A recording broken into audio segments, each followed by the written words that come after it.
Spurgeon here with RevZilla, and in this video we're going to break down the REV'IT Dominator 3 gloves available at RevZilla.com.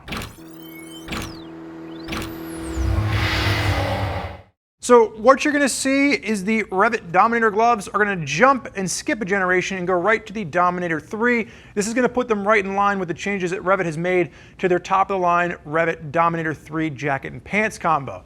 Really what you're looking at here is a top-of-the-line adventure glove. This is coming in around the $300 price point. We're seeing no price change over the previous version, which I think in itself is an award because, we're seeing so many manufacturers right now bump prices up on gear because of inflation. Really what you're going to see with this piece is a couple of nice little refinements.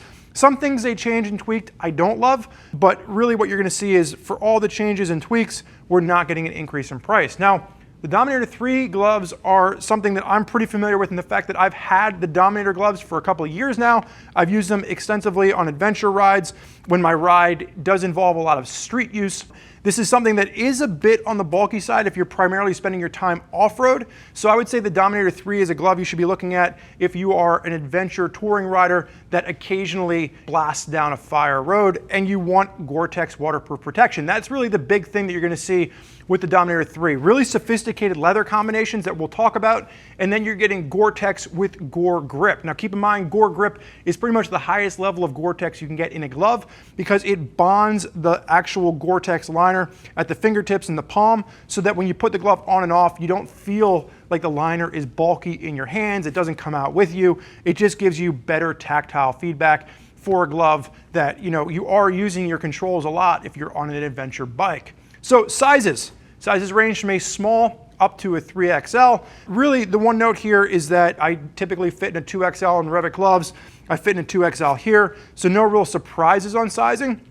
The one thing I will note is that the index finger fits tighter than the other three fingers. What I've noticed with some of the REV'IT gloves over the past few generations, the Sand 3 particularly, is they've really narrowed down the fingers. I feel like this is a bit better. I feel like the pinky, the ring, and the middle finger are a bit wider, a bit more comfortable, especially for flexing back and forth on that clutch or brake lever. But the index finger, and maybe it's because of the TPU that they have for the rain wiper here, fits very slim, very tight, very aggressive. So for those of you out there that might be in between sizes, I would probably recommend sizing up just to make sure that that index finger doesn't give you any problems. Now let's go ahead and talk about materials as we work our way through this. You're going to have two main materials coming into play. You're going to have a Pitard's sheepskin at the palm, and then you're going to have a full goatskin leather at the back of the hand. So we've talked about this in other videos. The reason that you're going to go with goatskin, or in this case even a sheepskin, is because you get better tactile feel and feedback than you would with bovine leather, which is thicker, but then at the same time you're getting that same abrasion resistant protection. Now let's talk about the Pitard's sheepskin in the palm. This takes it one step further than regular goat.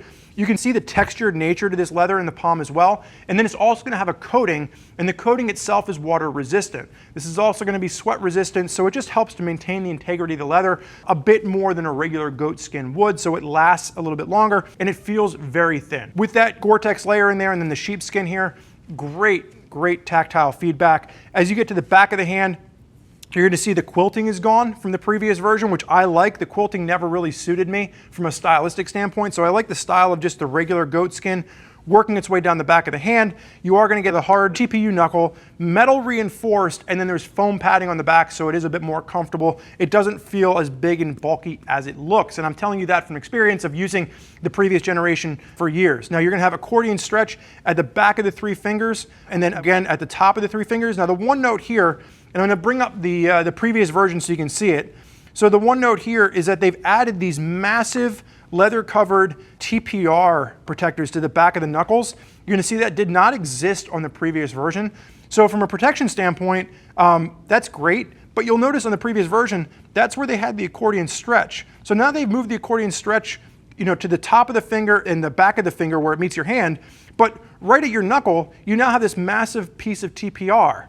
And it just really hinders the flexibility of the glove that did exist on the previous version. So just a note there, again, it is a little bit stiffer and harder to use from a comfort standpoint than the outgoing glove, but again, you're getting more protection, so it's a trade-off. You'll also notice there's the quilted leather that I was talking about earlier. So the quilted leather on the back of the hand is going away. One of the things that stayed the same is the open closure for this. So this is one of the more sophisticated ones that we've seen. Some of the ones that REV'IT has introduced in the past where you have to like pull it in the opposite direction to open it and then close it didn't make any sense. This one does. So as you pull the strap closed, and you can see nice secure closure, it actually tightens the strap at the back of the hand. So as you tighten the closure, you get a nice secure fit over the back of the hand of the glove as well. Just really added confidence if you're out there riding. You don't feel like the glove is going to come off your hand, and it's just something that gives you a really secure fit. Now, looking at the palm on this, you are going to get touchscreen technology at the index finger and the thumb. This is a sample. It's not there yet, but REV'IT promised us that when this goes into production, they are not going to miss the ball. They're going to put the touchscreen technology on the index and the thumb so you can zoom in, zoom out of your GPS and your smartphone. And if it works as good as the previous touchscreen technology that I've seen from REV'IT on some of their gloves, it's going to be just fine. So one of the things you'll note here is a little hourglass shape that REV'IT has cut into their gloves. This is something they do on a lot of their high-end pieces. So this is to add in that flexibility. So where they did put that TPR on the back of the knuckles, they're saying that this helps. I'm telling you that it does feel a bit bulkier than the previous version. You are going to have TPR on the side of the pinky now as well. This wasn't on the previous version. What is carried over is that honeycomb palm slider. I like this from a reinforcement standpoint, from a protection standpoint, from a hit and a slide standpoint. It doesn't catch like some of the more textured rubberized ones do, like the one that's on the Sand 3. So it is geared a little bit more for street use.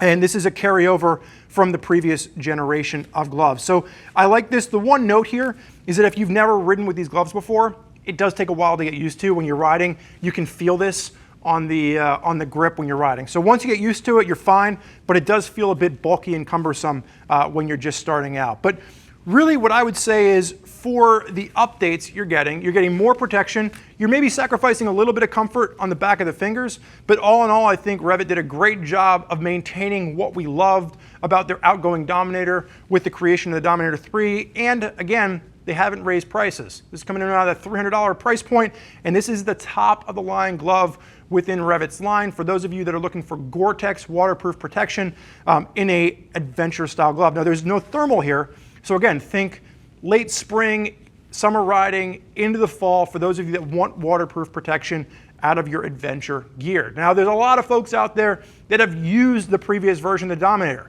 myself included. If you want to hear more about what they have to say, you can click the info button on your desktop or mobile device. You can read other rider reviews from folks that are already out there putting the Dominator 3 through their paces. Or if you still have questions, you're not sure where to go, you can give one of our Gear Geeks a call at 877-792-9455 or shoot an email over to cs@RevZilla.com. They can walk you through all the different gloves available to make sure you find the right pair of gloves for your riding style and to match your budget. So I want to thank you for joining us today for this look at the Dominator 3 gloves. I'm Spurge. Enjoy the ride.